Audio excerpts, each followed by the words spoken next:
Welcome to the party. I'm Sam Ekstrom of Locked On Sports Minnesota. It's our Wednesday Minnesota football party, Care 11 edition. As always, we welcome in Julia Daniels and Ron Johnson. I'm Sam Ekstrom. We're so glad you're with us today on a show that is brought to you by FanDuel.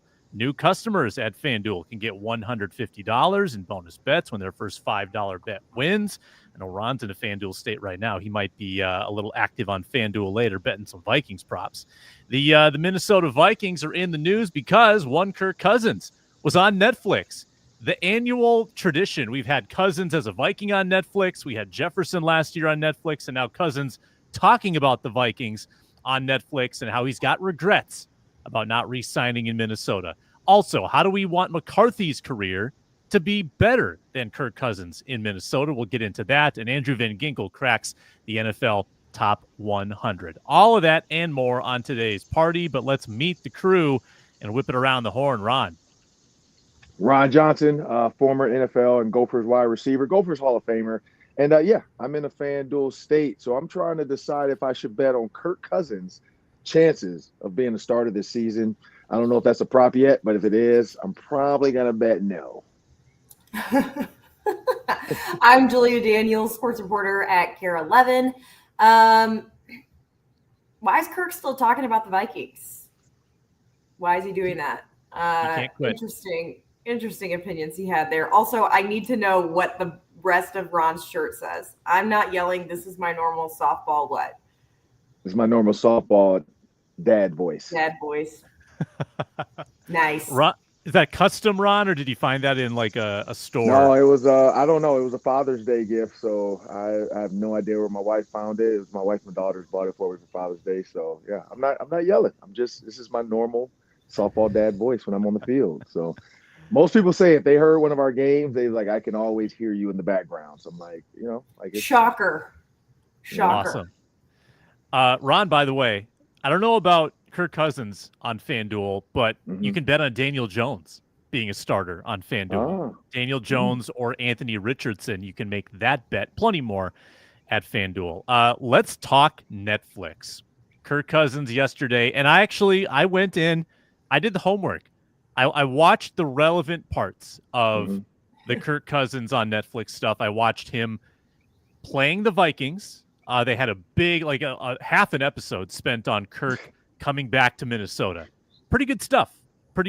I would recommend it. A lot of emotions for Kirk Cousins talking about it.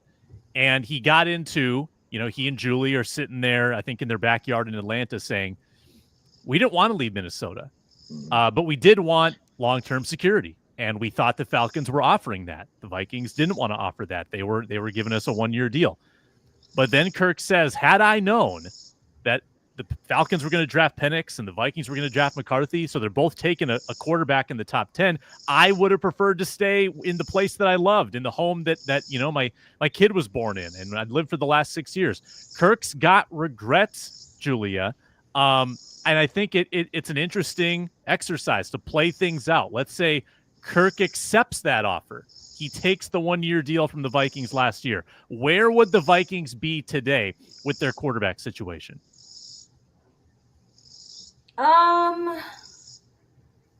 Such a weird hypothetical. I still think Kirk would be in the same position. I think the Vikings were still going to draft a quarterback, in particular J.J. McCarthy. I don't think they were ever going to draft Michael Penix, but I know that's what Reggie wanted so badly. But yeah. I don't know if the Netflix. I mean, Kirk is kind of being like dragged on social media right now because a lot of things that he's saying aren't adding up, or they're making him look extremely selfish. And so I don't know. It's a very interesting situation. I still think that the Vikings would have drafted J.J. McCarthy, if I'm being honest. Yeah. I still think that they knew that Kirk was not the future of their franchise. I think that they knew that they needed to be looking for the next young quarterback. Okay, Ron, kick it to you. So if the Vikings had kept Kirk, but also drafted McCarthy, so same situation really as Darnold, except you're probably paying Kirk more. What if Kirk goes out and has the same Darnold season, goes 14-3? then where are we today? Are we still talking McCarthy as the guy? The baton has been passed, or is Kirk still here on another deal? Like how would that have played out if you keep playing it forward? You get Kirk in 2024, and he goes 14-3. So I think two things. So one, when I saw the videos, you saw. I mean, I think you saw yesterday, Sam. I tweeted out the Kirk translator because I wanted to translate what Kirk was saying in one of the videos. So I put my own video out, and then I did a translator script of what Kirk said, and everybody I feel a little bad because I don't want Kirk to see it because Sam, you know that Kirk sends me DMs and we go back and forth every once in a while, and so I made sure to keep coming back at the haters like, nope, I didn't post this because it was wrong. Nope, I didn't post this because Kirk, blah, blah. And so what I saw in that was Kirk was opening up a vein. He was trying to be honest for the first time because we used to get canned answer from Kirk Cousins. It was always, I'm happy to be here. This is a great opportunity. Like even when the Falcons drafted Michael Penix, I'm all about, helping the next generation of quarterbacks. I'm all about, I'm all for competition. I want to shoot an elephant in the room and I want to get it out the way. Like Kirk's always going to give the politically correct answer. But here's the thing. He actually was honest in this and people are kind of trying to bash him for it. He knew the Vikings were going to draft a quarterback because they told him. I know Kwesi and I know Kevin O'Connell, and they're very honest people, and they did not want to have issues with that the way the Falcons did. So I'm pretty sure they told Kirk because he didn't say if. He said, if I knew the Falcons were going to draft like the Vikings were. So he was saying, I knew that. He said, I knew that. So what I took from that was, Kirk, just come play for a 1-year deal. Let's see what happens. JJ McCarthy gets hurt. Now, here's the problem I would say. Now, because I know your question was what would have happened. I think Kirk coming off an Achilles wouldn't have been as great. Like, I don't think he would have been as great as Sam Darnold. I think he would have been serviceable. I think he would have been good. But would he have stepped up in the pocket and made that throw against Seattle? Maybe not. Would he have taken off running for that first down? Definitely not. So I actually think the Vikings ended up getting a better situation with Sam Darnold's legs. I think arm strength, same. Like they can both sit back there and throw 707 all day. But Sam Darnold's legs gave the Vikings what they needed to see, and now they know J.J. McCarthy has it. So if we were in that situation, I don't think they win 14 games. But if they had won 14 games, Kirk Cousins goes the whole season, Achilles gets better, I think we'd be in another drama situation of them having to maybe say, okay, let's Aaron Rodgers this guy, J.J. McCarthy. Let's give him one more year like Brett Favre. Let's see how much we can get out of this cow. Because, any farmer is going to say, I'm going to get as much out of my cow before I put him out to the pasture. But I think they would try to get as much out of Kirk Cousins as they could. But I think the money, though, again, that if he would have taken $10 million. I mean, I don't know what the offer was, but he said it wasn't enough for a long-term deal. Maybe it was 25, maybe it was 30. But he wasn't happy with that. And so I think a lot of people, I'm a Kirk fan, and the one thing I'll always be honest about is after you made $300 million, does $20 million really matter? Now, the selfish me, yes, it does. $20 million still matters. Yeah. But at the end of the day, if you want to be where you want to be, somebody told me this, moving is mentally draining, and it's tough to move and think that $10 million is going to make it better. And a lot of people do that. They move, getting $10 million more, and then they regret it because how much more could you have made maybe staying where you are? Because then maybe the Vikings say, hey, Kirk, man, we want you to be a career backup here to J.J. McCarthy. We'll keep paying you $10 million for the next whatever years. Because now Kirk, I mean, he's going to get his money for the Falcons. What was that, $100-something million guaranteed? So he's good. He's good. Like, he could sit back in that backyard and do Netflix. He could do Omaha Productions with Peyton on Monday Night Football. He's good. But I know he probably would have wanted to maybe stay in Minnesota and stay. Even though he tried to make Atlanta sound great because of his wife, I don't buy that. Yeah, I think he had a home in Atlanta already because of his wife. So I think they just was kind of ready-made. It was an easy move for him. But they mentioned in the show, they said, in January, we packed it up and we never came back. We didn't come back to Minnesota. It was a very cold turkey. It was kind of a tough goodbye. And the kids were like, when are we going to go back to our house? And they're like, we're not, Cooper. Kind of heartbreaking. But Julia, do you agree with Ron that if Cousins is here last year, the Vikings don't win 14 games? Do you feel really? No, I agree. I think this is a conversation I think we talked about this hypothetical before, but coming off of that Achilles injury, it's just not the same. Kirk could never run like Sam Darnold does anyways. we were all pleasantly surprised at Sam Darnold's legs because I think they were the best that we've ever seen them in his career. But I agree with Ron wholeheartedly. Kirk is not the athlete that Sam Darnold is, and he's also older than Sam too. So, yeah, I do think it's How old is Sam, by the way? He's I think he's 28 or 29. Yeah. Like Kirk has him by a good 8-9 years. Like that's a lot. That's a big gap. Yeah. I don't think it's the same at all, actually. Yeah. Well, by the way, funny story about age. Now that I'm in my dad era, we were in the car yesterday listening to old school 90s R&B on my iPhone because, you know, I'm like, you know what? We're in Tennessee. Let's put on a little old school music while we're driving back from the softball game. My 10-year-old daughter, Tevin Campbell, came on. I don't know if you guys remember Tevin Campbell. My daughter's like, he's from the 1900s. Is he still alive? I'm like, girl, we are not that old that the singers we listen to are dead. Like, come on. It's the 90s. It wasn't not like Elvis the Presley, 40s. not Right. the 40s. Yeah. Oh, man. I was so annoyed. I'm like, are you serious right now? She's like, is he alive? Yes, he's alive, girl. He's like 40. Like, what are you talking about? Oh, my God. I will say also, like, I think Ron has a sweet spot for Kirk. I don't really have a sweet spot for Kirk. I don't feel bad for him in any kind of way. I don't feel bad. I think it was incredibly selfish to Falcons fans for him to lie about his injury just because he didn't want Michael Penix to play because he read Drew Brees' book, this, that, and the other. And then he screwed over his team because of it. They missed the playoffs. And then also playoffs. We're talking about playoffs. But then also, I also think about like he's talking about, well, we would have stayed in Minnesota. I don't believe that either. I think that he went here's the thing. Kirk, bingo. Whatever, he is a nice guy maybe to people, but I also think that he is way more money driven than he likes to lead on. And because it's not about the money, it's about the money, right? That's how 99% of people work. And I don't believe for a second that he would have stayed in Minnesota on a 1-year deal with Atlanta offering what they were offering him. I just don't think so. And even with him saying he felt misled about the quarterback situation, I still think with that contract, he would have picked up and left had he known, no one else was paying him that. And so I just have a hard time, like, thinking Kirk's this like super awesome, great guy and like believing every single thing that he says, because I think he's more selfish than he likes to lead on. And I think people are seeing that. Yeah. Everson Griffin said that. He said when he left to go to Detroit or Cowboys, one of the two, and he left Minnesota, he said he wished he had stayed. When he got back to Minnesota, I know that was the first thing he had said was, I wish I had stayed in Minnesota because it was the same offer, but it felt better going somewhere else because he felt disrespected by the offer in Minnesota, but he was happy to get the same offer in another state, and it was the ego.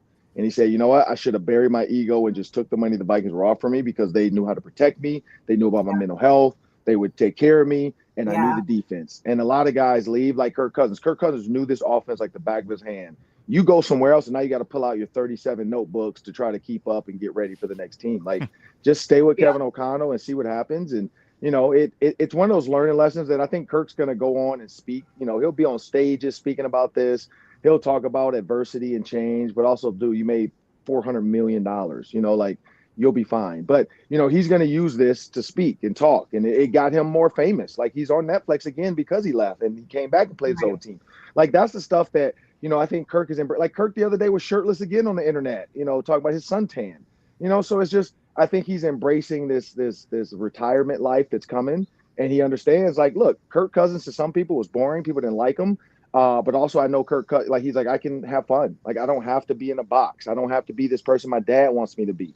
Because like he grew up in a very sheltered, don't do this, don't do that world, and now he's actually understanding. Like, taking my shirt off on the internet is not bad. Like Tom Brady does it all the time, So. I think Kirk's kind of like getting out of his shell and saying, you know what, let me get with Peyton Manning. Let me get with Eli. Let me be funny.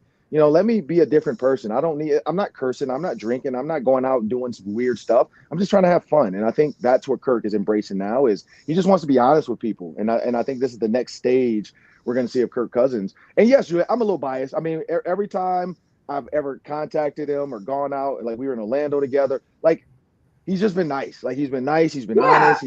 So it's I see that side of him, and so that's what I see. Even the like coming back to Minnesota side of him. Like I got a chance to hear him talk about that. He and I chatted quick. It's people. And no, Stephon Diggs. Stephon Diggs just put it. He's got a YouTube short coming out with a bunch of YouTube clips.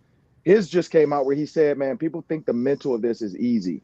And again, now he's training in the castle while saying this, but he was saying it was tough on him and he had to like drown out the noise and all the stuff. And, Stephon Diggs, I had to get back to football because people think that the mental side of this and the noise isn't a lot. And he said it is. And I had to get back to football. That's why I got away. That's why I stopped, showing up and taking pictures for people, blah, blah.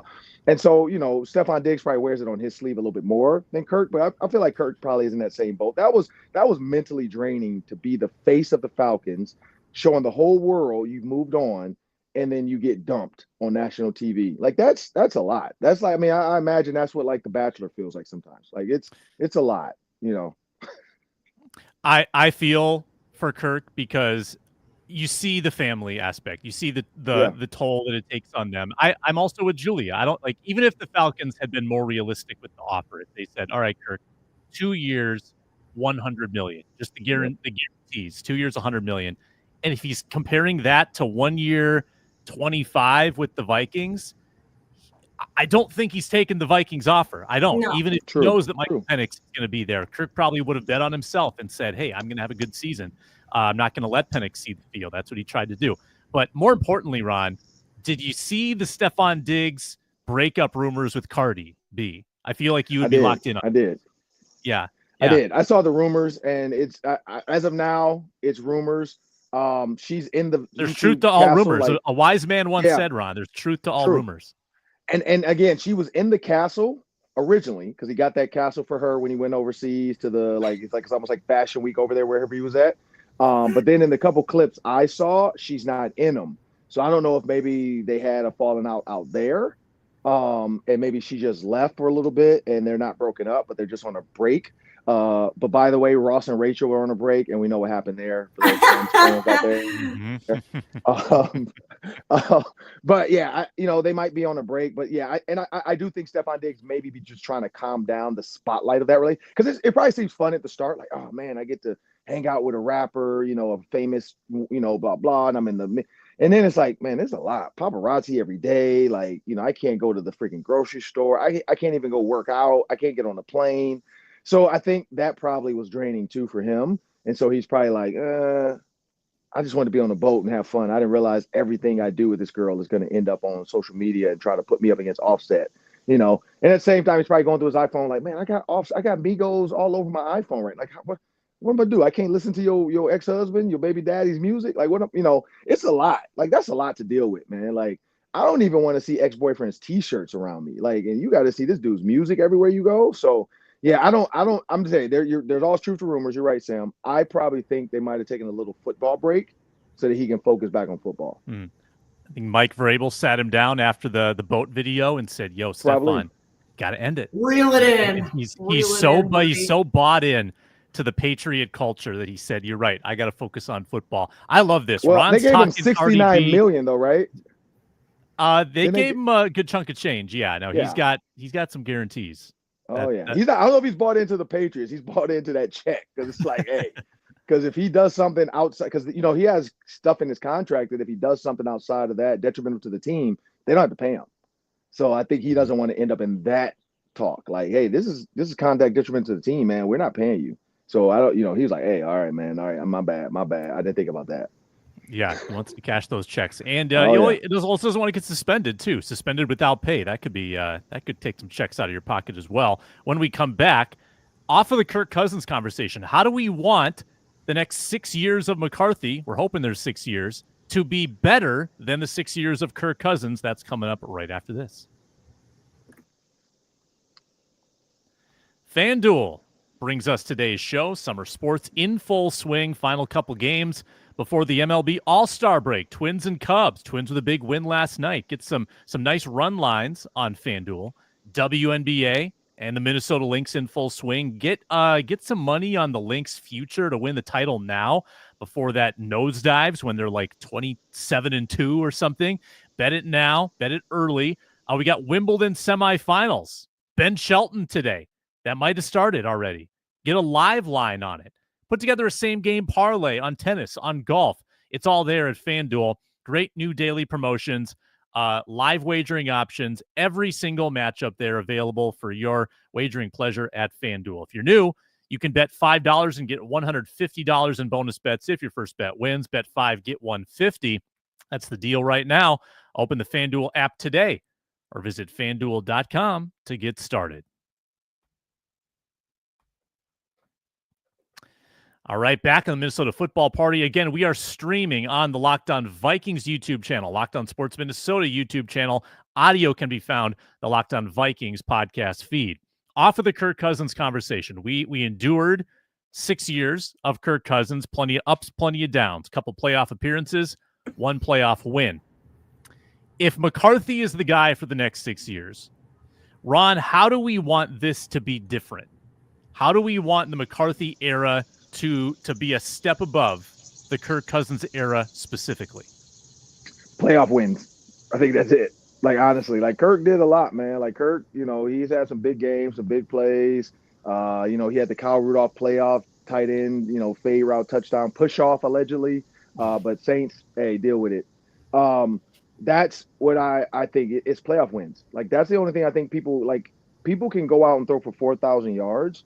But if you don't win playoff games, that's where fans are always going to come back to, and the media is always going to come back to. Like, how many playoff wins did you have? How many Super Bowls did you get to? And that's like in the upper echelon of quarterback. That's always going to be the litmus test. What kind of winner was he? You know what I mean? Like, you look at Lamar Jackson. That's what they're always going to question. How come he can't get to a Super Bowl? How come he can't win a Super Bowl? He's one of the greatest. He's MVP of the league, but he's not winning Super Bowls. Patrick Mahomes is winning Super Bowls. Tom Brady is considered the greatest ever because he won 7. That's where I think it comes down to. Peyton Manning, Eli, that conversation. Eli is, Tom Brady's stepdaddy, as they want to say, because he took 2 Super Bowls from him. Like, everybody wants to go back and forth about J.J. McCarthy in his 6 years. It's going to come down to playoff wins. If he can win, I'd say in 6 years, if they win 12 games every year, and they're in the wild card, or they win 14 one year, maybe, and they win the NFC North, it's still going to come down to when they get in the playoffs, can they go beat the Rams? Can they turn around and beat the Lions? Because the Lions are probably still going to be right there with us as long as Jared Goff and those receivers are there and that defense is still together. So I think that, and Dan Campbell, I think that's going to be the key to this. Playoff wins, and, can he even get to an NFC championship? Like, can he get to that game at least? Can he get to the game right before can he get to the Final Four? Because then at least helps his case to say, okay, this was a successful 6 years. Mm-hmm. Julia, your thoughts? My thoughts right now are my cat is on my counter. I can see him back there. Oh. Hear him knocking things off of my counter. Hey, Bo. I think Ron hits the nail right on the head. That is how the quality of quarterback and their value is measured by playoff wins. You said 1 playoff win for Kirk, right? Yeah, 1 out of 2. 1-1 lost, or actually no, 1 out of 3. 1-1 lost 2, so 1-2 record. Yeah, that's just rough. I think we're right on the cusp for the Vikings and Kevin O'Connell. And we've been talking about, obviously, like, our expectations for J.J. McCarthy. But if he is what they say he is, then I don't think it's too far off for the Vikings to see some playoff wins here soon. I also think, covering the Vikings for 2 years with Kirk as quarterback. It's stressful. What? No, covering the Vikings. I was finishing your sentence. Yeah. So but covering them for okay. I had black. My beard was black before I started working for the Vikings. So 11 years of Game Day Live will do that to you. Hey, yeah. This is the Minneapolis Miracle right here. Like, it's just. But I will say, covering them for 2 years while Kirk was the quarterback, and then 1 year without him being the quarterback, the team and the locker room were very different. And I think I'm not putting the blame on Kirk. I just think Kirk is like a very, he's like the Coles Cash guy. He's not the coolest guy ever, and this, that, and the other. And I feel like,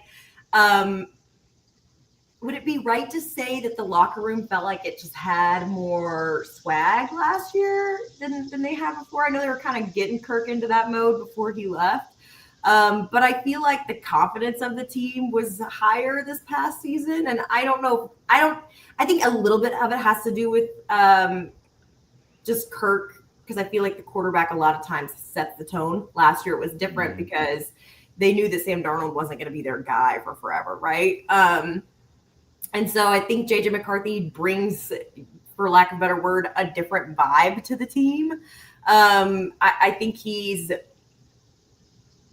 more of a people person than Kirk is, and I think that'll be something interesting to see, like his effect on the locker room too, as he moves into it. I think right now he's still in that rookie position where it's like, he's not, this is Justin Jefferson's team, right? Like, and so I'm interested to see how that affects, as he steps into a leadership role. I know he's he's making the efforts to be the leader because he knows he's a quarterback, but I'm interested to see the effect it has once he really steps into the leadership role and kind of has the respect of the players as a more veteran status in the next few years. But that and playoff wins. I mean, I think playoff wins is the number one thing, right? That has to be different, obviously. But yeah, I'm just interested to see the effect he has on the locker room right now. Kirk was not the easiest guy to rally around. Came in and was instantly paid. Never had a moment in Minnesota where he wasn't one of the highest paid guys. He's not really a connector, not really a glue quarterback. He's a quiet leader. He's an intellectual. He's kind of a color by numbers. He's like, if I follow this formula and take these notes and make these flashcards, then I can succeed at my job. It was not all about vibes with Kirk. It was like, I'm just going to put my head down, do the work. He wasn't really a leader of men, a connector of people. He was often under the spotlight. His failures were blown up. I think he got tense when that occurred. He didn't shake things off very easily. Not a blue-collar guy, not like a great underdog story, not a great success story. I think Sam Darnold was that. Case Keenum was that.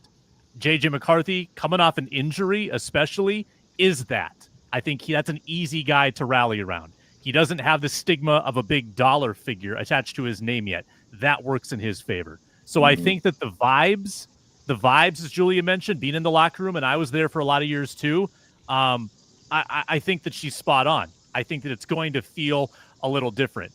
I also, from a more pragmatic numbers standpoint, I'd like to see fewer valleys in the course of the season. And like on the Netflix show, Kirk even admits this. He's talking to Andy Dalton at one point.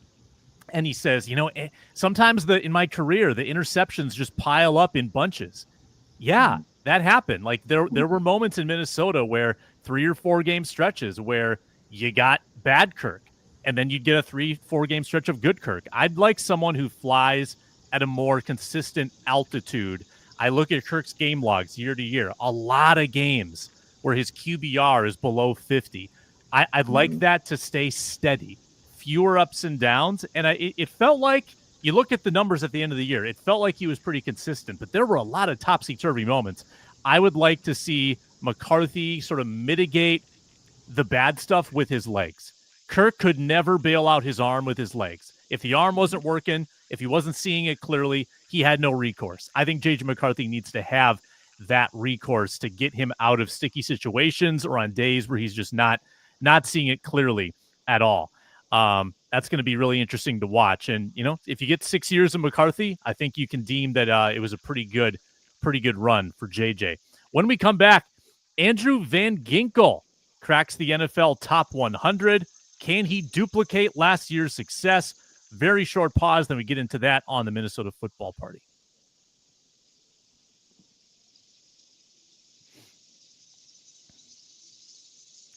All right, Julia, I think this fulfilled your prediction from last week. We talked about who we expected to see in the top 100. I think you threw out Van Ginkel, and you were correct. Number 88, Andrew Van Ginkel, coming off a career year, 11.5 sacks and 2 pick sixes. Can he do it again? Can we get the same Andrew Van Ginkel or better than we got last year? I think yes. I think we can get better this year. Obviously, he's not new to the Brian Flores scheme, but he was new to the roster. He's new to the defense, new to his teammates. I will say it probably will be a little bit more difficult now that he's not so much of a sleeper anymore. He's not like sneaking up on you and you're like, oh, wait, I forgot Gink is out here on the field with us. I think teams are going to be better prepared for Andrew Van Ginkel this year, but I do think that he has the skill set to adjust to that. Also, you got him and Jonathan Grenard, so you have like two different things you have to look out for there. So I think he's set up for success this season. I'm not surprised that he's on the top 100. Is this his first time in the top 100? It's got to be. It's got to be, because if that's a career year, right? So I don't think he's ever been more than 6 or 7 sacks. This is probably his debut. Yeah. What did you say? 11 sacks? That's 11 and a half, and then the 2 pick sixes. Should have been 3. Detroit game. I think it'll be interesting to see how many interceptions he ends up with this year. I think he could potentially keep up with the sacks, but the interceptions, it'll be interesting to see how teams play that out. Yeah, that's going to come and go. That's going to be a tough stat to sustain. Ron, you mentioned that, I think, last week, but from just the productivity as a pass rusher standpoint, Ron, do you think year 2 with Flores opens the door even more for Van Ginkel? I'm not saying even more. The thing is, now he's not a surprise. Like, and again, he was in a market, maybe because we didn't follow him as much. I didn't see him as much before. I do remember him from college, just because I've been the same thing. I've been doing the Gophers game day show just about the same amount of years. I think we're on year 10 now, 9 or 10. Because I keep forgetting, what year is this for PJ? That always throws me off, because he started off at year 0. And then I think there's like year 8 or 9. Right? Yeah. So this will be year 9 for us, or 8. Yeah, 9 for us, or 10, because we did it 1 year before PJ. So this will be year 10 for us with the Gophers. And so I've seen Van Ginkel in college. I've seen Blake Cashman in college, so on and so forth. So is it sustainable? I think the pressure is getting to the quarterback is still like a unicorn thing. Like, you can get all the pressure in the world, but you got to deal with, now you got defensive linemen that are getting after the quarterback of your team now. You got to deal with teams game planning for you now, because now people are like, oh, this is Grenard, Van Ginkel, and you're on the top 100 now. So now you have a name out there that's going to put you in potentially the Pro Bowl. Now all you got to do is go out there and perform, and now you're on the cool kids list where they're, the fans are going to vote you in, and I think Van Ginkel could do as well, as long as CBS. Oh, the cornerbacks hold up because QB's forcible. I was like, CBS. I'm like, what's CBS got to do with this? But I think that's true. Like the cornerbacks, you got to give them at least 3.5 seconds. Like if you're getting toasted early on, you don't have time. But if you can hold up for 3.5, 4, just make that quarterback just hit just 1 second, Gink is there. And I think he can keep up the pressure. It's the sacks. Now, again, I'm going back to pick sixes. That's a unicorn thing too. Like that's maybe, but again, that's like, I forgot who said he knew that it was. The Rams. McVay said that. He's like, Matthew Stafford's like, I'm a pump and I'm gonna throw it right underneath you. Like, I'm not throwing it out there. Like I've seen you do this. Why would I give it to you multiple times if you have a chance to pick one of these off? So I think more coaches too are going to game plan that, because if you see those Kirk Cousins notebooks, that's just about every quarterback in the league. You know what I mean? Now, most people have iPads now and they've gone digital. We know Kirk's still analog, but most of these coaches and quarterbacks, they have iPads and digital files to be able to take care of that stuff. My favorite Van Ginkel stat from last year. I've said it before. I'll say it again. Snaps in coverage for edge rushers. Van Ginkel led the league with 212. Only 2 other guys in the entire league had over 100. Michael Hecht with LA and Byron Young. And actually, I got to fix this because I had postseason as well. It's like, it's insane. It's a regular season, 204 for Van Ginkel, and then a couple LA guys had over 100. That's it. Van Ginkel by a long shot, dropping in coverage more than any other edge in football. Just speaks to his versatility. And that makes me think there's a chance that he could intercept some balls this year. When you're dropping 200 times as a coverage guy, you're going to get some opportunities. You're going to get tipped balls once in a while. And maybe he can jump a bubble screen and take it to the house twice. Does he get to face Daniel Jones this year? I don't think so. But he does get to face Aaron Rodgers, who did it last year in London. So Van Ginkel, 11.5 sacks. I think that can sustain. Let's keep in mind, he had never started 17 games before in his career until last year. He was never a top 2 guy. He was a rotational piece. He had not. No, he was very underutilized in Miami. And I think Minnesota identified that let's elevate his role, and look what he did. So I think a dozen sacks could be on the table. Was that Bo? Is that Bo trying to work his way into the shot again? Me in the face with his tail. Yeah, just abusing Julia with that cattail. He never played for Flores though, Miami, did he? Or did he have 1 year? I thought he had a year. I thought he had 1 year overlap. That's what I thought. Yeah, so I think that was part of it too. Is Flores knew from what he saw in practice and was like, man, I've seen this guy. We can get this guy for a cheaper price, but bring him in as a piece and get him in the offseason. And just like Blake Cashman was never truly a star linebacker. You know what I mean? Like, he wasn't the star with the Texans. He was a piece of the puzzle, but he wasn't a star. So, I mean, hats off to the Vikings scout department because, to go out and get Blake Cashman and Van Ginkel, 2 linebackers that weren't considered superstars, but you signed them to like, hey, come be our veterans without them ever being veteran starters. I mean, that's just a needle in the haystack type of pickup because we've seen this before where you pick up guys and you're like, this guy's not what you guys thought he was going to be. That is one tentacle of the Cousins discussion that we didn't get into. If Cousins signs last year, there's for sure one guy that the Vikings couldn't afford. True. Maybe it's Van Ginkel. Maybe it's Cashman. Somebody wouldn't be here. Somebody probably important. So let's keep that in mind as well. You wouldn't have had a key linchpin of that defense. I've got a Flores question to end the show with, and I think that this is a big one. We'll get into it next on the Minnesota Football Party.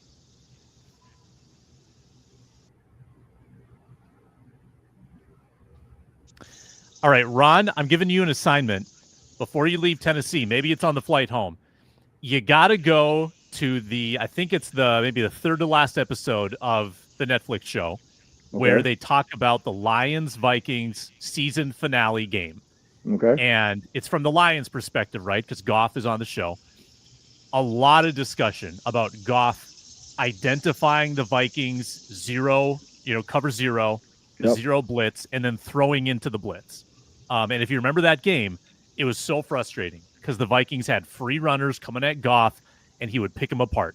Crossing route, Jamison Williams, right? Amon-Ra St. Brown over here. Jahmyr Gibbs leaking out of the backfield.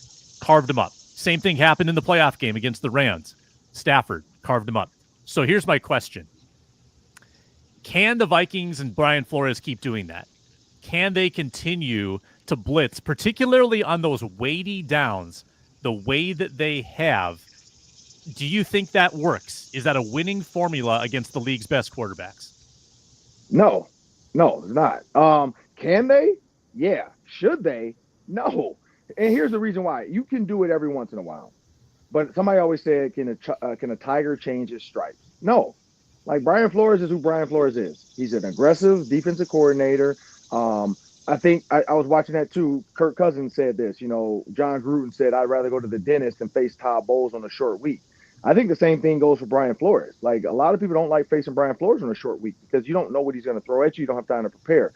But throwing into the blitz is just old school. Wherever they were, replace it with one of your guys. So if a guy blitzes off the edge, you usually bubble a running back to that side because the guy that was supposed to cover the running back is not my blitzer. So it's just called blitz and replace. So if I'm the receiver, that's why hot route, that's what hot route is, people, for the definition of a hot route. Hot route is I'm counting the 4 linebackers or 3 linebackers in the coverage. The linebacker to my side probably has me, but he also is an unblocked guy if we're counting 7 guys. If the guy blitzes, I just run the slant right behind where he was at. So if the linebacker blitzes here, I'm running a slant right behind him. And so that's why you do throw into the blitz because you might take a hit in the mouth. But when the guy's blitzing, you guys say, okay, there's nobody behind this blitz. I'm going to throw it. That's why fire zone is better. Like, Todd Bowles runs a fire zone. He blitzes and he zones off behind the blitz. And I think that's where Brian Flores maybe can grow, is reaching out to his guy Todd Bowles and just maybe picking his brain a little bit this offseason and maybe running a little bit more fire zones, maybe a little bit more Tampa 2 blitzes versus just straight out zero blitz. And again, Theo Jackson talked about how crazy it is. And, I couldn't believe some of the stuff because he's like, man, I'm not going to tell y'all because I don't want to put it out there, but I'm going to just say, sometimes we look at our iPad and we're like, what? How are we going to do this? and they do it. Now, it works against some teams, but it doesn't work against teams like Jared Goff, like the Rams, like guys that have been trained and understand how to attack a blitz. It doesn't work. Tom Brady, you can't blitz Tom Brady like that. You got to play coverage, and that's why getting Byron Murphy, getting these three cornerbacks, and Isaiah Rodgers, Jeff Okudah, and Ambry Thomas. Out of those 4 to 5 corners, somebody's got to be able to hold up and cover for longer than 3 seconds. And I think that's what Brian Flores really wanted this offseason. That's why they went out and got 3 cornerbacks. They got 3 cornerbacks this offseason. So that means they understand they have to be able to cover a little bit longer, and they can't just rely on the blitz. Because, again, you can get away with it against the Commanders. You can get away with it against the Bears, of course, because Caleb Williams is going to throw it to the stands. Who knows what he's going to do. But you cannot do it against guys like that with Dan Campbell. Julia, let me tee you up with some of the stats on this before you go. 2023, Flores' first year.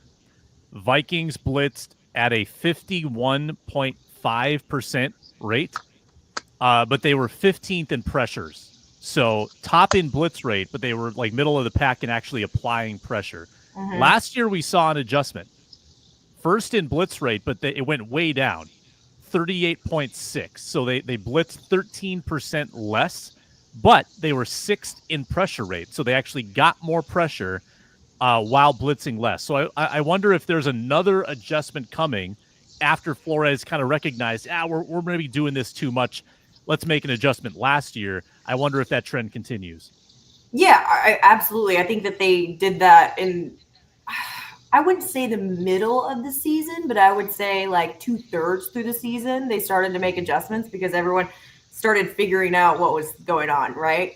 And I think Ron's right, too. I mean, when I was just looking at the schedule, putting my football brain back in my head, I mean, like, it's not going to work against – what week is that? In week 3 against Joe Burrow? Like, yeah, that's not gonna work. I think that also, like, the adjustment, and when you're looking at the stats, it has to do with guys in their second – I mean – the guys were confused in year 1 with Brian Flores. They and we all expected the guys to have an adjustment period once the season started of figuring out like what Brian Flores was really asking them to do. And then I think you go into year 2 under Brian Flores and guys are understanding the scheme a little bit better, but then you also add so much more talent to the defense and those secret weapons that they picked up in the offseason that fit so well, which is, obviously a narrative that we've harped on so much already. But I think going into this year, we're going to see, I think we're going to see a lot of differences. I would argue we'll probably see less blitzing and some things that were just like, what's happening? And especially for the first few weeks of the season. I mean, if the players are confused, can you imagine where we're going to be? Like, what's happening right now? What's going on? So I think we're definitely going to see some adjustments. Obviously, there's some different guys, like Ron was saying, on the defense this year too, which always plays a role in how the scheme is different. But I'm interested to see what the adjustments are. Maybe we'll get a little sneak peek when the Patriots get here. But, I'm interested to see what Brian Flores, because I feel like they kind of put him in a corner of like being this blitz heavy defensive coordinator, but maybe we'll see he's more of a mad genius than just that. But here's one thing I will. I want to say one thing though, because I have been like kind of my off season started with getting ready for the season. The Vikings give us, I can't tell everything the Vikings give us, but they give us a list of stuff to kind of like, we're going to cover this in our off season shows with the Vikings.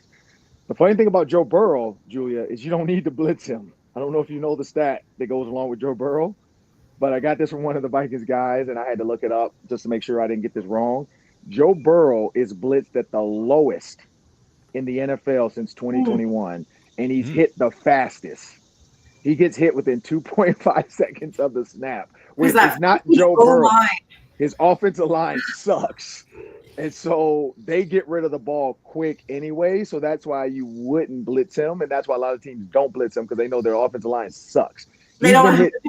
So the number 2 guy, so Joe Burrow's 1 as far as hit within the time of snap. The number 2 guy, Joe Burrow's still been hit 25% more times than that guy. That's crazy. That's a crazy You should stat. sue.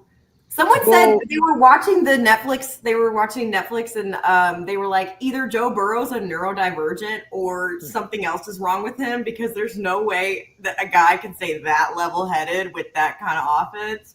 Yeah, they got to put money on the offensive line and stop. They pay T. Higgins, they pay Jamar. They got to pay Jamar Chase. They pay T. Higgins. They're paying way too many guys, and they're not paying like they need to go get a Christian Darrisaw. Like they need a solid like celebrity. And who they just draft? Was that a defensive guy that is going back into the draft that they signed? The Bengals. Shamar Stewart is in a contract stare down with them. Yeah. Is he a defensive guy or offensive guy?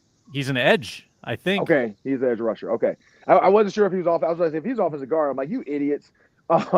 But like that's the crazy thing about that. Like that's crazy you say that though, Julia, because I know Flores is probably thinking too. Like Julia's right. I'm not blitzing Joe Burrow. I got Jonathan Allen. Like Jonathan Allen's gonna get there without me blitzing. So that's crazy. I never even thought about that. That like because I was trying to figure out because we have a list of quarterbacks, blitz rates, everything for Brian Flores, and we got some stuff. And Joe Burrow's up here is like number one. Like we don't need to blitz him because his offensive line is trash. So you got to cover. Did you see that video of him walking down in downtown LA just by himself with his headphones in, and he was just... I didn't see that one, but I saw him talking about fossils. He went to the Museum of Natural History, and he was just blown away by the fossils. That was a good bit. I haven't watched a lot of the Burrow parts. I'm going to go back and skim them. Oh, wait, he's on there too? On the Netflix? Yeah, Burrow. Okay. Yeah, Burrow, Goff, and Cousins. Yeah. Okay. I've not. Yeah, I was trying to figure out because like every night, like tonight we play at 6, so we're gonna be at the stadium till freaking 8, 9 o'clock. So I might maybe at the water park because I know we're going to the water park, and I'm not really. I mean, it's warm. It's like, was it 84 degrees? So I don't really know if I'm gonna get in the water or not. It's hot though. I might just walk around. But yeah, I might have to watch a little Kirk Cousins, check out some Joe Burrow, because I know I'm gonna need some stuff to talk about during football season. And I know Netflix last year became a huge, like Justin Jefferson, every chance we got on any pregame show, whatever, especially training camp, even on our shows, it came up like, what did Justin Jefferson say? What's next? What did Anthony Edwards say? What did Anthony I'll say though, Minnesota, man, like it's becoming the hub of this Netflix stuff. You got Anthony Edwards, you got Justin Jefferson, you got Kirk Cousins. Like, I mean, that maybe next week's show we should give our top 5 list of who we would like to see or what position could be like defensive. I feel like rush or defensive line. Like, I don't know if they have any John Randall type personalities, but that would have been a great year to do something like that back when John Randall played. Because man, the content you would have got from John Randall, like, oh my goodness. No doubt about it. And hey, Ron, PFF's good for some stuff. I looked this up quickly. Joe Burrow, when he was pressured on 248 dropbacks last year, he was still a killer. 15 TDs, only 3 picks, 59% completion percentage, which ranked 3rd. Insanely good. So that when you're hunted, you understand how to get away. Yeah. That's the crux of it. Against the elites, you got to have a different game plan. And I'm good with bluffing blitz all day. You want to put 7 at the line? Great. Make them adjust, make them think, make them nervous. But I think you got to drop out of it. I mean, you got to drop out of it more often than not, and just rush your 4 and trust your 4. Let Jonathan Allen do the work. Let Javon Hargrave do the work. That's why you got these guys, so you wouldn't have to devote all of your resources to get pressure on the quarterback. So I think that's a good talker going into the year. We've only got 2 weeks till training camp, y'all. Congratulations. We're closing in. Oh, my gosh. What? We're almost there. We're almost there. Yeah. Julia, you got your sun hat ready? Got the SPF 50 ready to stand out there. July 24th. Take roll call. Here's a fun thing for the viewers. Put yourself in my shoes for a second, all right? You're a lady and you work in television, and you go out to the 102-degree practice fields for 8 hours with full makeup, hair done, no shade. Maybe there's an hour of shade when you go stand under the stands for like a little bit. And then you have to go run over, interview some players while you're just disgusting and sweaty. And then you have to write your stuff really quick in the blazing hot sun. And then you have to be on television. And then you have to be okay when people message you on social media and tell you that you look like a mess. Just don't wear makeup. I think you'll be fine without it. Okay. Oh, thanks, Ron. I actually might do that, and I'm gonna say, well, Ron Johnson told me that I don't need to wear makeup. Just put a little powder so that you're not, shining from the sweat. Wipe the sweat off. Just make sure the hair is brushed down. Trust me. No one's gonna notice. Just have AI do it. I think like AI makeup filter. That should be a thing. I can't say too much on camera, Julia, but trust me, you'll be fine. It's fine. Everything's fine. I mean, I honestly, that's how I treat the heat. I mean, I know it's different. I don't wear full makeup, but I just go out there like bare face, and then when it's time to do something, we go inside quick. I, wash my face, throw a little powder on, and then we do it. But see, that's maybe the Vikings need to do that for you guys. They need to let you guys go inside for a minute and just get in the cool air, use the studio to get cleaned up, and then go back out and do your shows. Maybe you should guys have Reggie reach out to the VEN and see if they'll let you guys just take a quick inside. Say we won't talk to players on the inside. We just want to run inside quick, and then we'll come right back out. Please. So, man, my makeup routine before these podcasts is just not as extensive as that. I don't seem to have this problem. I'm not wearing makeup right now because I just can't be bothered to do it this early. See, and see, that's what I'm saying. Like hey, just get out there. Just get out there like that. You'll be good. Julia, before your era, all of what you said was true, except you had to drive an hour and a half to get to practice. To Mankato. Yep. Mankato. Yeah. So you either had to drive or you had to go get a hotel and stay out there. That was your choice. I remember one time got picked up by the truck because I was like, I'm not driving myself. And they were at my house at 5:30 in the morning. I slept all the way to Mankato. I slept in the truck. And then when they got there, Hobie would knock on the door to get me up, go out there and shoot a little, Game Day Live, training camp edition, and then have to stand around. Yeah, I hated that drive out there. And yeah, if you were like me at that time, I didn't get the hotel. I just did the commute, and I did it almost every single day. That was rough. That's a lot. That's a lot. So, I guess we're grateful in some ways for TCO. Yeah. Oh yeah.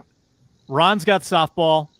Julia's still the boss with Reggie on paternity leave, so she's going to head to the Carol Evans Studios. I'm Sam Ekstrom. I'm going to go watch Wimbledon. Thanks a lot for joining today. We're back tomorrow with Arif Hassan, Luke Inman, Luke Braun, and Ron Johnson on the Minnesota Football Party. We appreciate the comments. We appreciate you watching, listening, and subscribing. Talk to you next time.